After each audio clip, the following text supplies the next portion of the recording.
ما دام انه على السنه وعلى الحق ما يهمه كلام الناس يصبر. نعم. L'obligation de la mise en pratique de la science. Le véritable profit tiré de la science revient uniquement à celui qui la met en pratique. Étudier sans appliquer est une cause de la perte de cette science. Certains pieux prédécesseurs disaient: la science appelle à la mise en pratique. Soit elle lui répond favorablement, soit elle s'en va. La science interpelle celui qui la possède et l'invite à l'action. S'il agit conformément à ce qu'il a appris, cette science s'ancrera, se développera et sera protégée. Sinon, elle s'effacera. Car la science ne reste et ne perdure que par la mise en pratique. L'objectif de l'étude de la science, c'est l'action. La science est un moyen, tandis que la mise en pratique est le but. Elle doit imprégner les paroles, les actes et les adorations au quotidien. Sufyan al-Thawri, qu'Allah lui fasse miséricorde, a dit: on apprend la science que pour craindre Allah à travers elle. Et le mérite de la science sur toute autre chose n'est dû qu'au fait qu'on craint Allah à travers elle.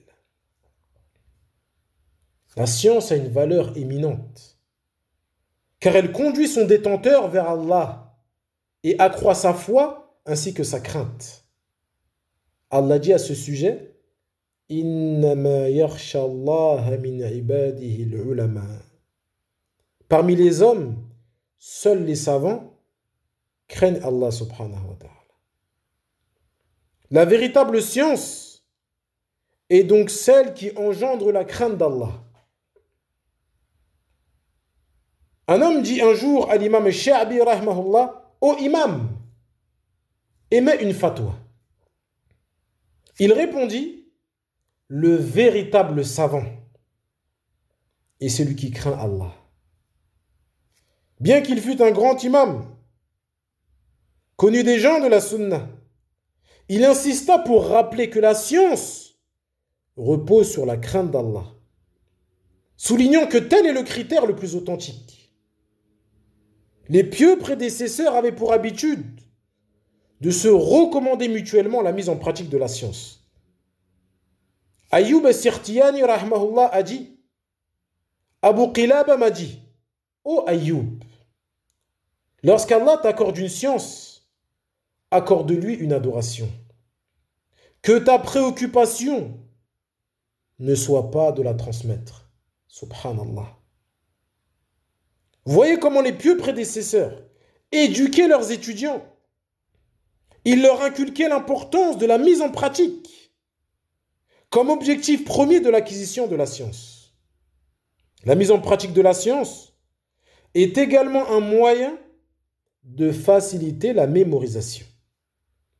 L'imam Waqi' ibn al-Jarrah disait: nous mettions en pratique le hadith pour en faciliter la mémorisation et nous jeûnions pour faciliter sa recherche. Ainsi, lorsque tu mémorises un hadith, efforce-toi de l'appliquer au moins une fois. Si c'est un hadith concernant les invocations du matin, mets-le en pratique en le récitant chaque matin. La science s'enracinera alors dans ton cœur. Certains salafs mettaient en pratique presque tout ce qu'ils connaissaient. L'imam al-Marwazi rapporte: l'imam Ahmed m'a dit: je n'ai écrit aucun hadith, c'est-à-dire dans son recueil de hadith al-Musnad, sans le mettre en pratique. Il m'est parvenu que le prophète sallallahu alayhi wa sallam s'est fait faire une hijama et a donné un dinar à Abu Tayba. Alors je me suis fait faire une hijama et j'ai donné un dinar à celui qui me l'a faite. Allahu Akbar. La science ne doit pas uniquement se trouver dans les paroles. Sinon, elle ne sera pas profitable. Elle doit se manifester dans les actes.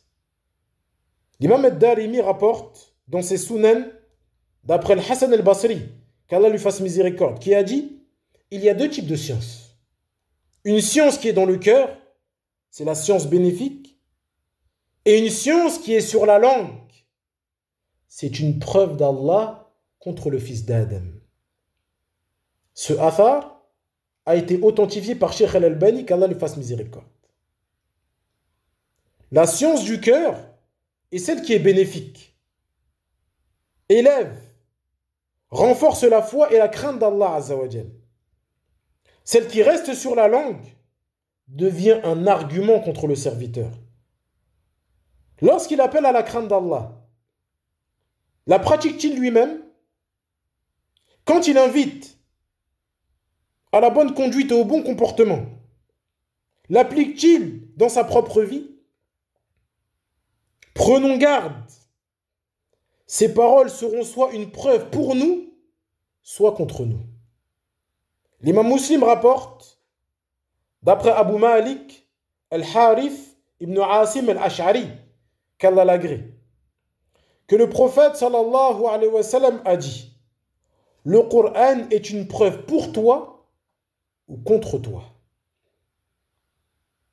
Il sera une preuve en ta faveur si tu mets en pratique ce qu'il contient, et une preuve contre toi si tu le délaisses.